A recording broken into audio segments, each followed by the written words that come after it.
who are called according to his purpose. All right. Reading Romans chapter 8 and seeing what Paul is saying about the struggle between the flesh and the spirit. He throws this verse in here that gives us hope to know that all things work together for the good. With the aid of the Holy Spirit, I just want to talk about good news for bad times. All right. Good news for bad times. God bless you, worshipers.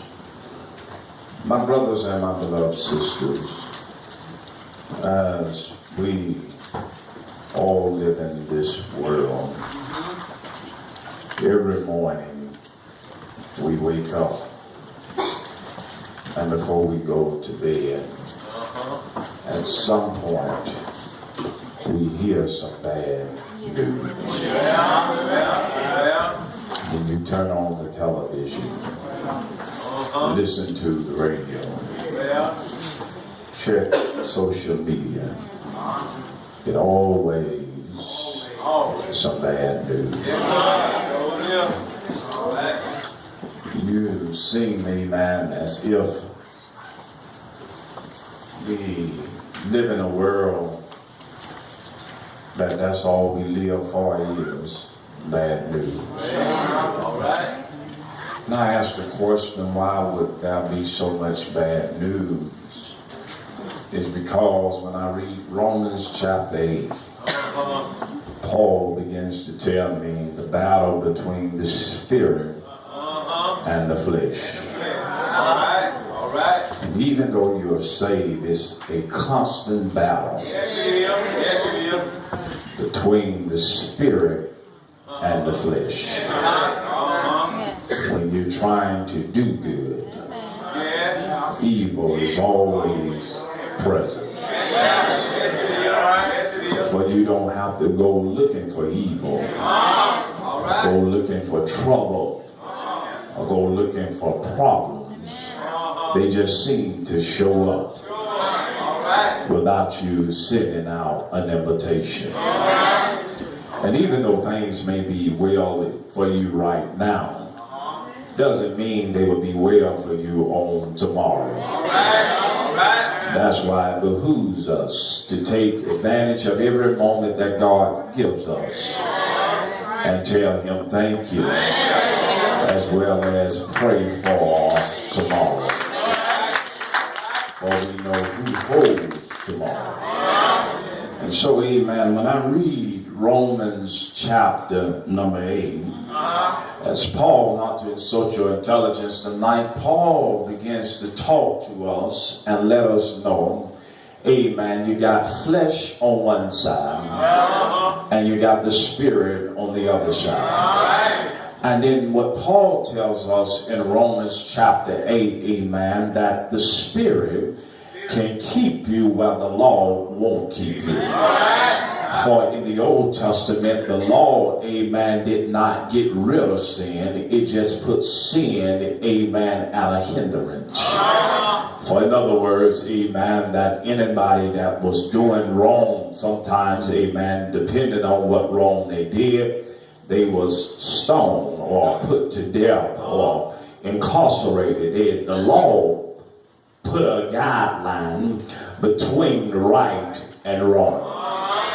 But Paul tells us, amen, that it's only so much you can do with the law. For if we must admit tonight, all of us don't even keep the law. We just see 45 on the stop sign. We speed up a little bit faster. We do not keep the law. Amen. We know that. Amen. The Bible teaches us to obey, amen, the laws of the land, but because we feel that we're black and proud, we can do what we want to do. The law is only limited, but Paul tells us when you have the Spirit is what will keep you when the law won't keep you. You know I'm right about it because, amen, if it were left up to the law, some of us would be under the jail. If it were left up to the law, amen, some things you were doing, amen, if the law had caught you, amen, you would be serving time right now. But amen, what keeps you from doing those things now is not so much that you learn how to stop, it's because the Spirit of God that lives on the inside will keep you from doing wrong. Even when you desire or want to do wrong, the Spirit of God will come over you and lead you into all truth. How do you know? Because even though we are flesh and spirit, that's a war going on, and sometimes your flesh want to cut the food. Sometimes your flesh want to act up. Sometimes your flesh want to show out. And if you don't have the Spirit of God in your life, you'll find yourself acting just like crazy folks. Can I get a witness here? But because you have the Spirit of God, it keeps you from reaching out, touching folks when you really want to touch them.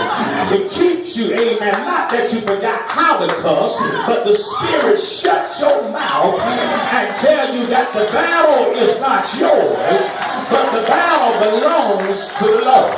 Is there anybody got the Spirit of God in you and know that the Spirit that kept you out of fight, Spirit that kept you from running the street, the Spirit of God that kept you out the clubhouse? And I want to tell you, even when you have the Spirit, when the flesh want to do what it want to do and it do what it wants to do, the Spirit of God will make you feel bad for doing wrong. Y'all didn't catch that right now. I said, even though you have the Spirit and the flesh do what it wants to do and do wrong, because even though you say you know there's some stuff you still doing that is wrong. I knew I was going to lose about 2.5 amens right there. There's some stuff, even though you singing, even though you praying, even though you coming to church, there's some stuff you still doing wrong. Let me talk to this side over here, because this side over here will act like they don't know what I'm talking about. Even though you say, even though you feel with the Holy Ghost, there's some stuff you doing that is still wrong. But because God is a God that allows us to have choices, sometimes God let us do what we think we big and bad enough to do. But if you got the Spirit of God on the inside, you can't do wrong and feel good about it. I wish I had some help right there. If you feeling good about cussing folks off, telling folks off, amen, you feel good about tipping, sipping, y'all ain't saying nothing here. If you feel good about your wrongdoing and say God is in you, the devil is a lie and you a lie. Because you can't do wrong and feel good.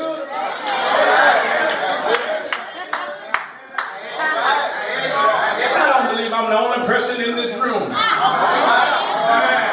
Since you've been saved, since you've been anointed, done something wrong.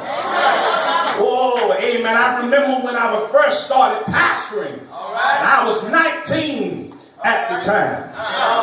Amen. And I felt like, amen, people tried me just because I was young. Amen, somebody.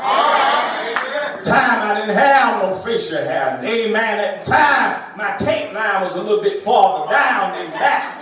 And I felt like Pastor Cole that I had to get my point across. And there was some church folks. You know, some church folks will bring some stuff out of you. Amen. I remember being in a meeting, they were going back and forth. Amen. And they were just going back and forth, and I took all I could take. I didn't say nothing at that meeting, but I had a plan meeting. You know, when you have a plan meeting, you already know plan what you're going to say, who you're going to get. Talk to me, somebody. And amen. And I remember getting in the meeting. Amen. And I said what I wanted to say. And I got it for the old y'all would say. And I went way back on memory lane and brought up some stuff. And I want to tell you, amen, you hinder your blessing when you hold on to stuff that you need to let go of. And amen, at the time I felt good, but when I got home, I felt bad. And sometimes God will let stuff linger on you for 3 and 4 days until you get it right with God. And I learned in pastoring that every fire you don't have to put out. Some fires you got to let burn out. Some things you just got to stand back, not because you're scared, but God said, listen here, I hired you. And because I hired you, I tell you what to say, when to say, how to say it. And some stuff you just don't need to say. And just stand back and let God be God. The reason why some problems in your life right now is because you can't shut your mouth. Tell somebody, just shut up, just shut up. You wonder why God is not talking to you because you talk. Sometimes you just got to shut up and let God be God. So here tonight, Paul tells us in the text, he tells us there's a war between the flesh and the spirit. And he tells us, amen, those that walk after the spirit are called the sons of God. Those that walk after the flesh, they're somebody else. I want to tell you, when you walk after the flesh, every time you walk after the flesh, you will make a mess. But when you walk after the spirit and walk in the spirit, you cannot go wrong walking in the spirit. Why you can't go wrong walking in the spirit is because God is a spirit. And he tells us, amen, amen, that the spirit dwells in us. And if the spirit dwells in us, he tells us, greater is he that is in me than he that is in the world. So I realize if I got God on the inside, that the world can't do me no harm. I wish I had some help right there. In other words, when you got God on your side, you don't have to worry about who is against you. Because so many times we sit there counting who don't like us, who can't stand us, who didn't speak to us, who looking at us crazy. I don't know about y'all, but I ran down our fingers and toes a long time ago trying to count who can't stand me. But I realized when I know God is on my side, I don't have to count who don't like me. I just have to count who is for me. And if God be for me, he's more than the world against me.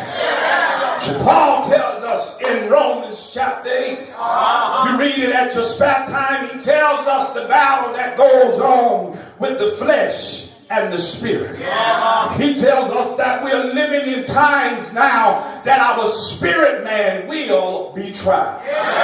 For you cannot waste your time on folks that trying your spirit. That's why you shouldn't waste so much time arguing with folks, trying to get your point across to people. I want to tell you that mine is already made up how they feel about you, what they think about you. So you got to realize in your life that my journey in this walk is not to please man, but my journey is to please God. And if I please God, I don't care who don't like it. Y'all ain't saying nothing here. Because God lets me know that if I please him, he has a place to put me. Oh, help me, Holy Ghost. But if I please man, man will be happy for one moment and then turn around and flip on you. You know some folk like that. They crazy on Monday, to come and collect on Tuesday. You don't know how to take them on Wednesday. They won't speak on Thursday. They happy go lucky on Friday. They acting bluesy on Saturday. And then all religions on Sunday. You just don't know how to. Can I get a witness here? You know some folks like that. And before you shout too hard, just in case you didn't know, sometimes you like that. Y'all ain't saying nothing here. Sometimes I wake up crazy. I lay down feeling all right and just wake up crazy. Don't want nobody to say good morning. Don't want nobody to say nothing to me. And I have to take a self-check and go back to bed and say, Lord, you done been too good to me for me to wake up with hell in me, to wake up acting crazy. Y'all looking at me funny because some of y'all came up in here with hell in you. But you got to get out of yourself and say, it's not about me, but it's all about the Lord. So here Paul tells us that, amen, that the spirit and the flesh constantly war with one another. But I got some good news. It's a bad time. I had to ask Paul, amen, why do you say this a war?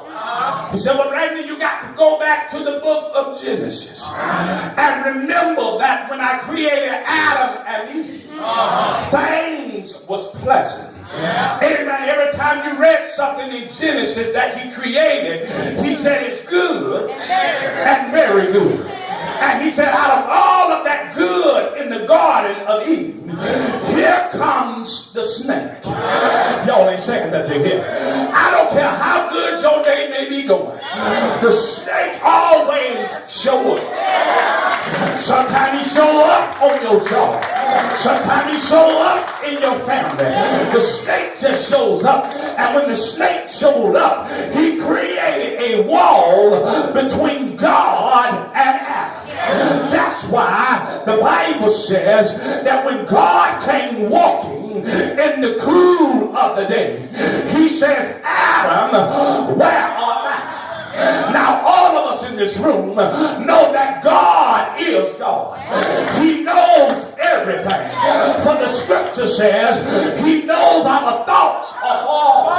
In other words, he knows the thoughts before they become your thoughts. So being my God knows everything, I had to ask God, why would you ask Adam, where art thou, if you know where he's at? He said, Randy, you're looking at it with the natural eye, but you got to look at it with the spiritual eye. It's because when I created Adam, I made Adam and I shaped Adam, and before I made him, I said, let us make Adam in our image. I said, but God, if you are a spirit, how can you say let us? He said, because I am the Trinity.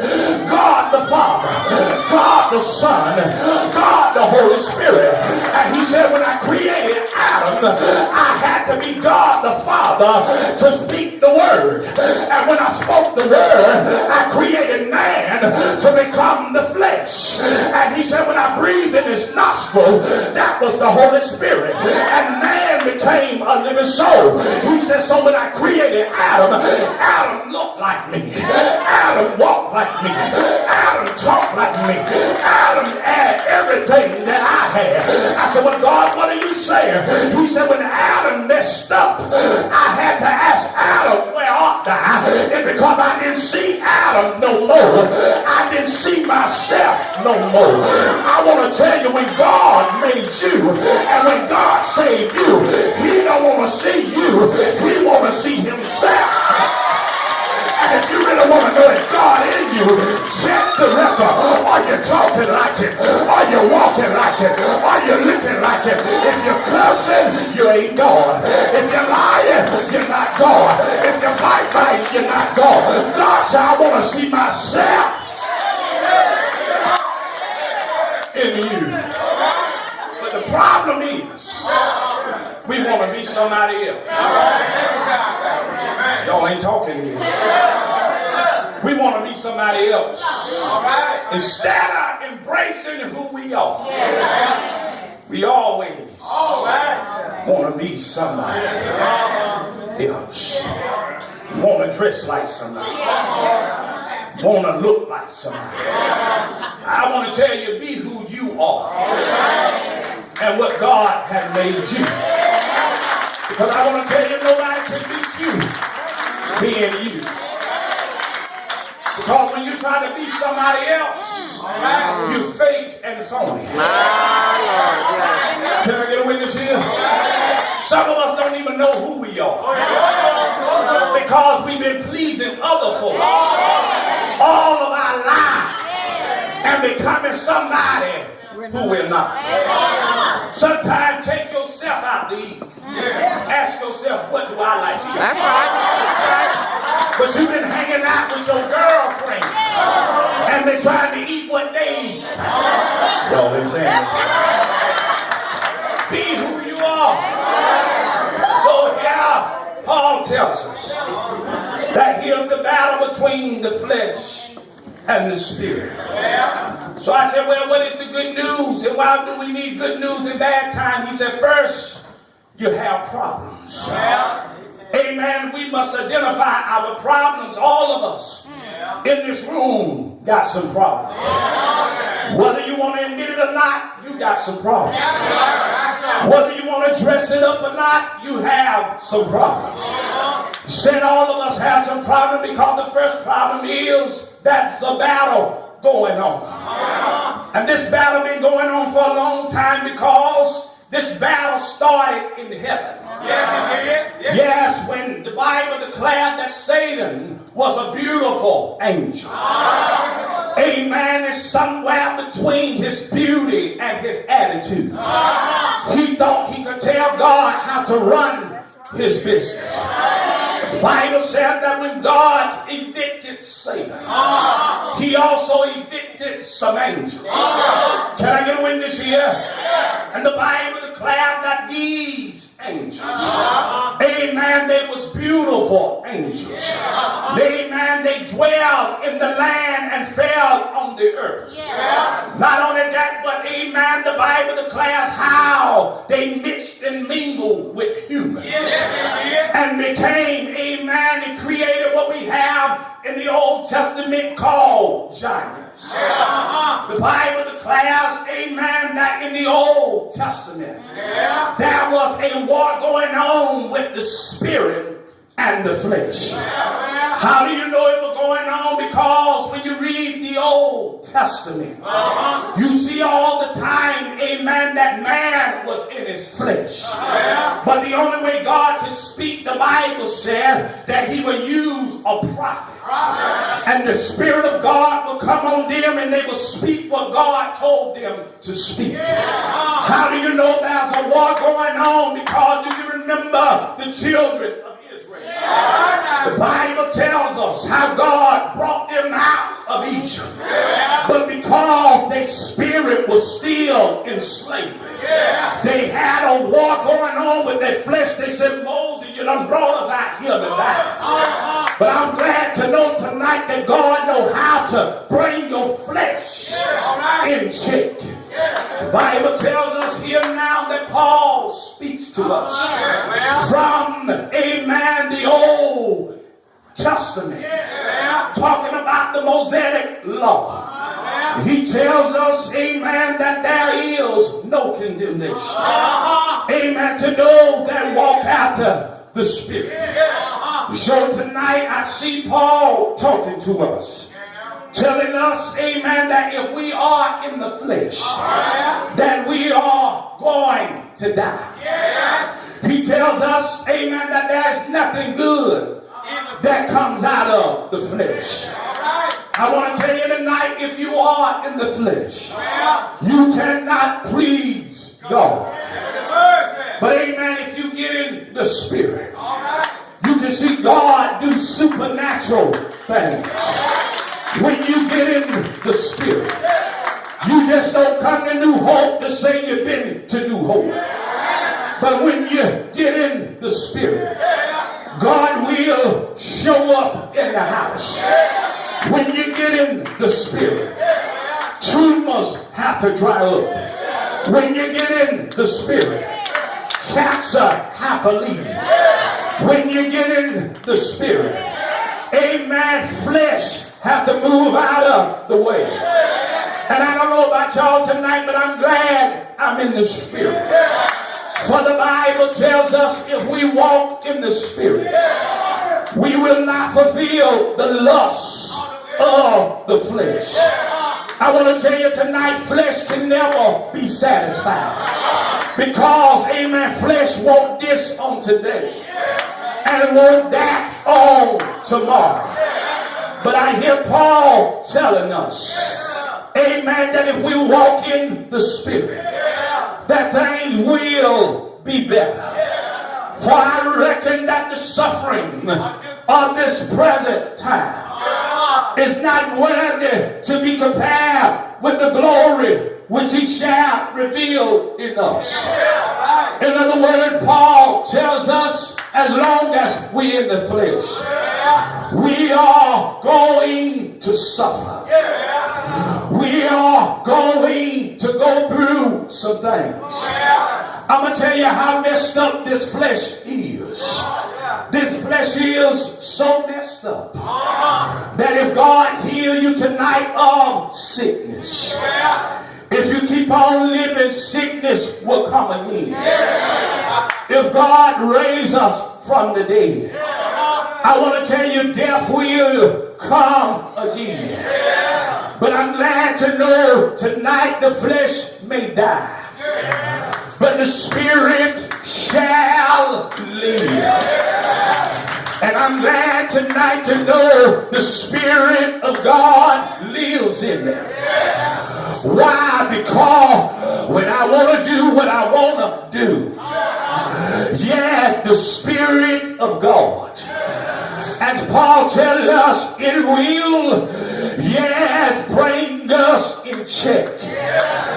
So I hear Paul says in his word, but ourselves also, which have the first fruit of the Spirit, even we also groan within ourselves, yeah, waiting for the adoption to with the redemption of our body. He said, for we are saved by hope. But hope that is seen is not hope. For what man seeth, why doeth he yet hope for? But if we hope for that we see not, then we wait patiently for it. For what Paul is saying, we are saved by faith. And Hebrew tells us that faith is the substance of things hoped for. Yeah, and the evidence of things not seen.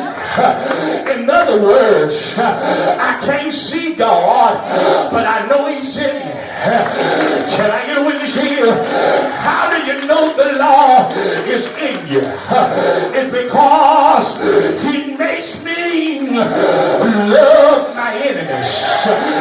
He makes me do good to those that despitefully use me. He makes me pray for them. Yes, those that don't even take stand.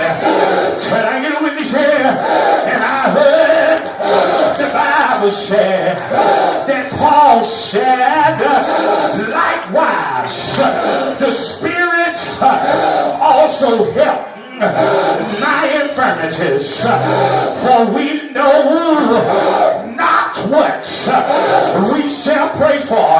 Can I put a pin right there for those of you that think you know what to say, you know how to pray, you dot every I, cross every T, know how to send the Lord to every hospital, know how to send the Lord to everybody's house. But is there anybody in here that ever felt like Randy Pastor? When you got on your knees, you didn't even know what to say. But all of a sudden, the Holy Spirit, your intercessor, I like that right there. Because Tom, I realized here is my flesh, and my flesh don't know what to say. And here is God, and God trying to figure it out. But the Spirit goes on the inside and pulls something and take it to God. Is there anybody here that know what the old church